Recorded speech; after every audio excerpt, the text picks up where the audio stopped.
Bienvenue dans ce 7e jour de la Termesse. Aujourd'hui, je te montre comment réaliser un lettrage effet sablé, petit cookie de Noël. Tu vas voir, c'est vraiment pas à pas, droit au but, ça va pas durer 45 minutes et tu pourras créer toi-même ce lettrage très mimes.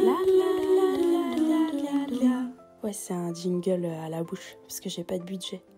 On va commencer par créer un nouveau document, taille de l'écran. Ce qu'il faut retenir, c'est qu'on va essayer de faire des lettres les plus simples possibles. On va pas faire des choses très compliquées parce que si c'était un biscuit, ce serait pas possible. Vraiment, on va miser sur les formes bâtons comme ça,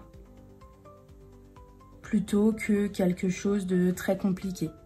Parce que ça, en biscuit, évidemment, on pourra jamais le faire. Donc, ce qu'on va se dire, c'est qu'on part de ça.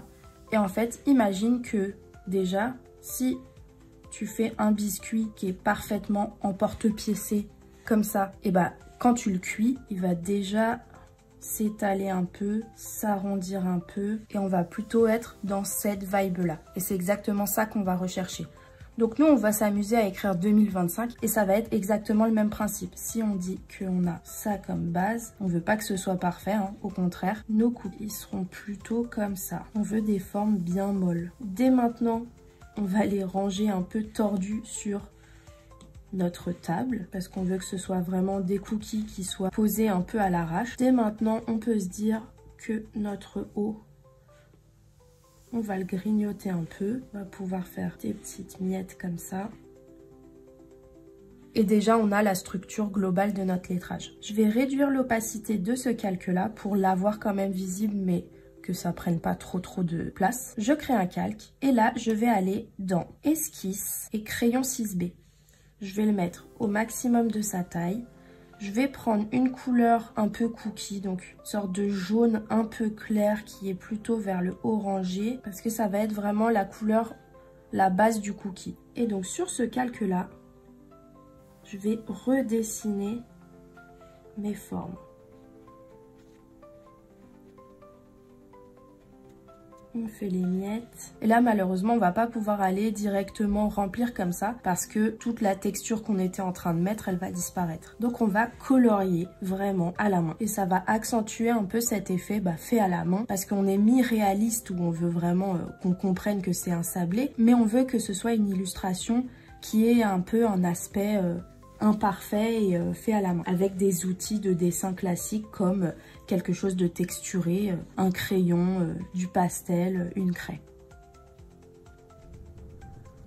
Maintenant que j'ai ma base, je vais pouvoir masquer le calque en dessous avec le modèle et je vais aller dans couleur d'arrière-plan. Je vais choisir une couleur pour notre nappe en fait. Je vais aller dans quelque chose, une sorte de bordeaux comme ça. Au-dessus de cet arrière-plan, je vais prendre une couleur verte, vert sapin un peu, hein, vers Noël. Je vais prendre dans calligraphie le pinceau craie et je vais faire des rayures derrière que je vais croiser de façon à faire des carreaux. Je vais créer un autre calque, cette fois avec du blanc.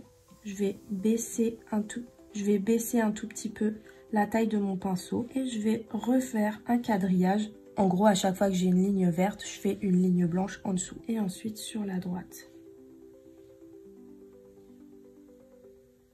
je vais faire un troisième calque où là, je vais prendre une couleur qui est vraiment très proche du noir. Et là, de l'autre côté de mes traits verts, je vais créer une ligne plus fine aussi, mais qui touche mon trait vert. On va revenir à notre lettrage. Je vais cliquer dessus. Je vais créer un nouveau calque. Ce calque-là, je clique dessus et je fais masque d'écrêtage. Je vais retourner prendre mon outil craie. Je vais retourner prendre la même couleur que mon cookie. Et ce calque-là, je vais le passer en multiplié.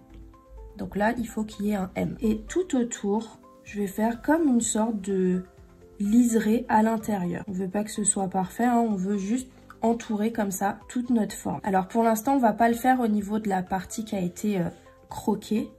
C'est vraiment tout le contour en fait du biscuit qui est passé au four. Ensuite, on va prendre l'outil traîné. Cet outil traîné, on va le prendre en craie, donc toujours dans calligraphie. On va prendre une taille un peu moyenne et en fait on va un peu smudger ce truc là, on va le faire baver. Une fois de plus, on veut pas que ce soit parfait, c'est censé être fait à la main, mais ce qu'on veut c'est créer une sorte de dégradé mais qui soit pas hyper fondu. Et là on est en train de donner l'effet des rebords du sablé qui sont plus cuits, qui sont plus dorés. Tu peux créer des endroits où vraiment ça a été plus cuit pour une raison que l'on ignore. Et moins ce sera systématique, plus ce sera réaliste au final. Donc là, on commence à avoir des cookies qui sont passés au four. Ensuite, on va créer un calque encore par-dessus. Je clique sur ce calque, masque d'écrêtage. Et ce calque-là, on va le passer lui aussi en multiplié. Et avec le même pinceau craie et la même couleur, on va cette fois-ci créer des ombres. Mais cette fois-ci, on va les faire un peu logiques. C'est pas tout autour, ça va être tout le temps sur les parties droites et en dessous.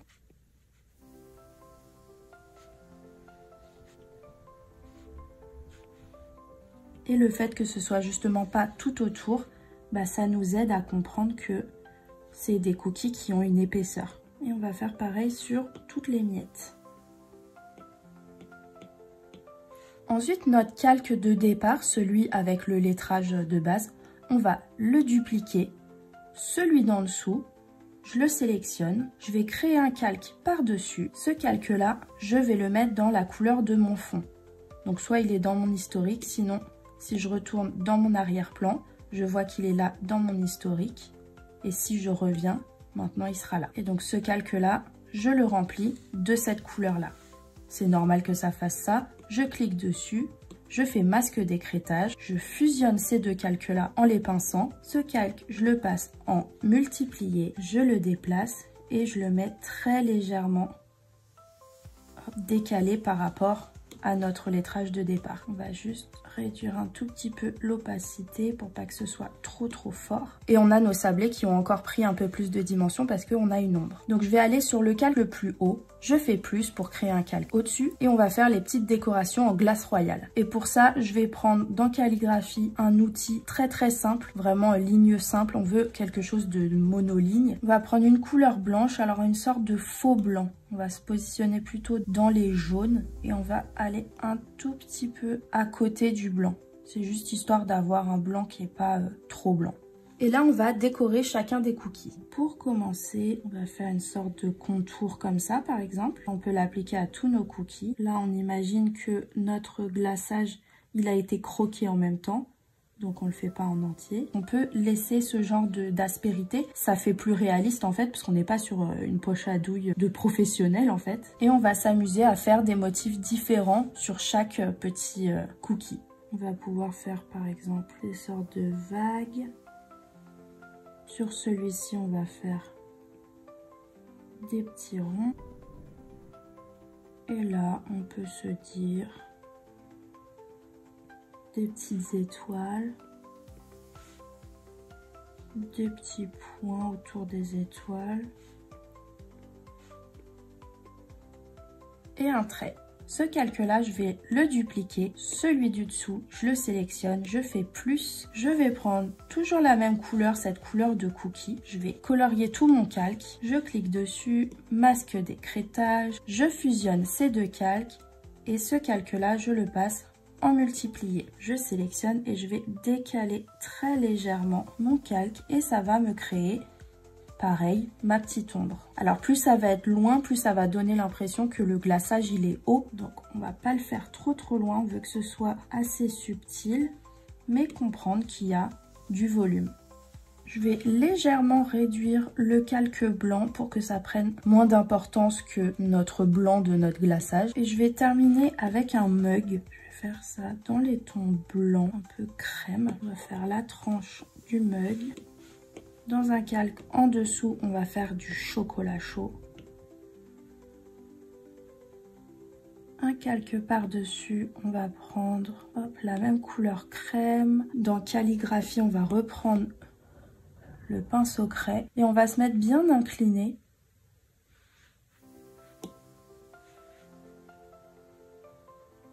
Ça va nous permettre de faire des textures légèrement plus subtiles. Je vais sélectionner tout ce qui concerne mon lettrage.